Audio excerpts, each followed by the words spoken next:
नमस्कार जय जगन्नाथ सांग माने। तो आज मो पुओ मन करी छेना जलेबी खाइबा पाई आउटा खूब कम समय मध्य हो जाए। घर को जे कहीं कुणिया आसिले भी ताकू आमे एटा खूब सहजरे इजिली बने के दे परिबा। तो चलंतु मो फुल रेसिपी आपण मन सहित शेयर करी आ वीडियोटी स्टार्ट करिबा। छेना झिल्ली करिया पाई गाईर क्षीर किंबा ओमफेड क्षीर व्यवहार आपण करि परिबे। तो एठी मु 1 लीटर क्षीर नहीं आउ क्षीर को फुटिबा पाई वर्तमान छाड़ी दीजिए। वर्तमान भल भाव क्षीर को आगे फुटे नबा। 1 चामच भिनेगार नहीं नौची आउ सेथिरे 2 चामच पानी मिसई नेबी। 2 चामच पानी मिसई नौची सेथिरे भिनेगार रे आपण चाहे लेंबूर भी यूज करी छेनाटा को छिंडे पारिबे। एठी जतले भल भाबरे क्षीर फुटी गला तो गैस रो फ्लेम को बंद करिकी मु अल्प अल्प भिनेगार पानी को सेथरे ऐड करी ए भलिया छेना को छिंडे नेली। आ तापरे छेना को गोटे भल कपड़ा रे ए भलिया सब ढाळे नेली जहा कि तळे पानी रही जिवो छेनार पानी आ ऊपर सब छेना गुडा को छांकी हे जिवो। आ तापरे ए छेना को भल पानी रे पुनी धोइबे काहे कि ना सेथरे जो भिनेगार रो खट्टापणटा थिबो किंबा लेंबू जदि चिपुडी थिबे लेंबू रो खट्टापण थिबो ता दूर हो जिवो। तापरे किछि समय ताको रखि देला परे ए भलिया गोटे मुंडा भलिया हो जाइतिबो। ताको गोटे प्लेट को बा बड़ थाळिया को टिके काढी नबाको पड़िबो काहे ना बड़ थाळिया रे ताको हमको स्मैश करिया को पड़िबो। देखंतु मु एळा भांकी नै कि स्मैश करि नेली जा द्वारा कि छेना पूरा गोटुळा हो जिवो।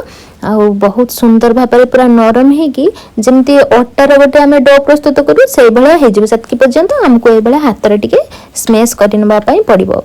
आ बास धीरे धीरे ये आमर गोटे गोल आकृति से होमें से मैदा ऐड करवा। ये मु 1 केजी जेहेतु क्षीर नहीं से जहाँ भी बाहरी 1 कप मैदा मु व्यवहार करी। 1 कप मैदा नेला परे ताकू भी पुणी ये पुओ तार कौन कर माखी नौची ताको पुओ तार बदमाश रे एमती पान पत्र सेप करी आपण सेमती किछि भी करिवेनी। जस्ट मैदा को गोले नेला परे सेतिरे होची धीरे धीरे धीरे धीरे प्लेन क्षीर को देकी ए भलिया गोळे नेबे। चाहिले भी मिक्सी जार रे याकू संगे संगे ग्राइंडिंग करि परिबे।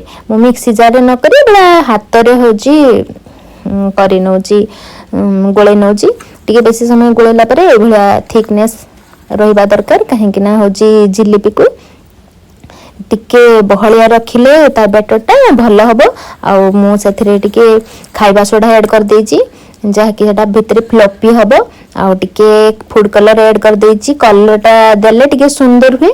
आ जदि फूड कलर न व्यवहार करेंगे भी आहरी भल।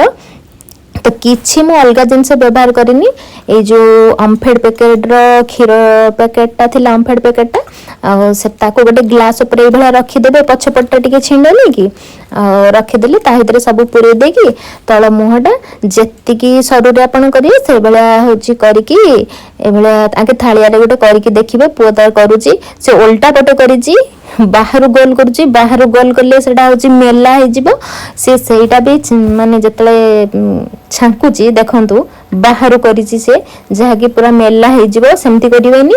मु ताको छडे आनी कि पुनी निजे गली से बदमाश एमती मु रांधिला वाले से करे आ पारुनी करी तापरे मु ताको पुनी छडे आनी कि करली।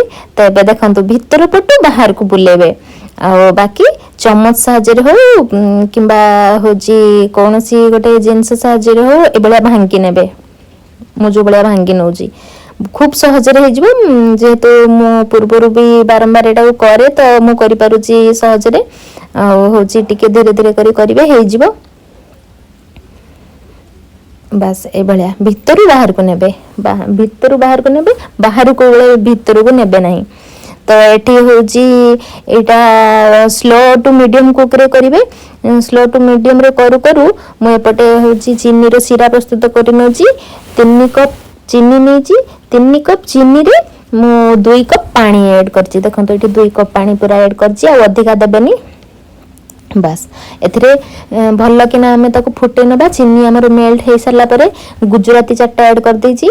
देखंतो एठी किछि गोटे तार आनिबा दरकार नै जस्ट अठा अठा लगे दरकार हाथ को ठंडा है तो जानी जी आमर सिरा प्रस्तुत हो जाइए। गोटे तार आने किसी दरकार नहीं छेना झिल्ली पर तो बर्तमान छेना झिलिपि गोटे पटे हो जाइए तो आर पट को आम लौटी देबा आउ सांगे सांग एटा काढ़े माने सिरा सांगे सांग पकेबे आ सिरा मात्र 5 मिनिट रहिबो 5 मिनिट रु अधिक रहले पूरा एते नरम हो जिवो जे काढ़िया पई हमको अडुआ हबो तो सांगे सांग मु जेटा पकोची 5 मिनिट रु भितर ताको सब काढ़ी के गोटे अलगा प्लेट रे पुनी रखी दउची आ छेना झिलिपिटा ए बेला कले एते नरम हबो जे खाइबा पई सांगे सांग पाटी रे होजी मेल्ट हे जिवो तो ए बेला मु सब छांकी नै की रखी देली टिके कलर देछि बोली कलरटा भी सुंदर देखाउची आ कलर न देले टिके घरे खाइले चलिबो बिना कलर रे कलरटा भी एते भल न माने हेल्थ पई तो होची